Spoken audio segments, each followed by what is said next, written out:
This is the greatest handgun ever made. The Colt Single Action Army. 6 bullets, more than enough to kill anything that moves. Now I'll show you why they call me Revolver. It is extremely hard to load a single action army that fast. The fastest I've been able to do is like 15 seconds. Because it has a gate. So, realistically, it's important to note that the single action army is generally going to use lead bullets, and lead bullets do not bounce. Don't you want to settle this? I love to reload during a battle. There's nothing like the feeling of slamming a long silver bullet into a well-greased chamber. All right, I'm alive. Let's go. First off, never grease the chamber of a revolver. It's a bad idea.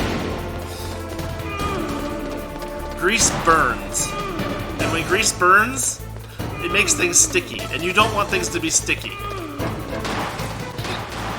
love the smell of porter. You know, that sulfury smell.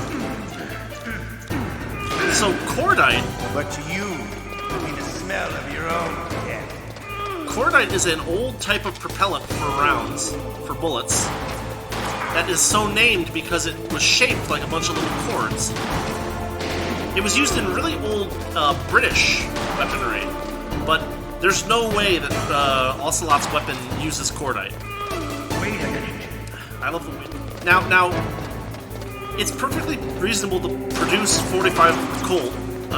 Long Colt is technically a misnomer. It's perfectly reasonable to create long Colt, or 45 Colt with,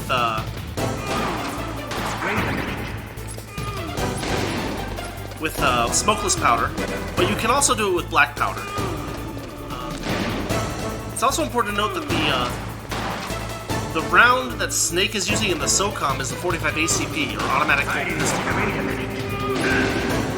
And it usually uses a 230 grain bullet, moving around 700 to 800 feet per second, and the 45 Colt that is in the single action army usually uses a 250 grain bullet, usually lead, whereas the 45 ACP is usually copper jacketed.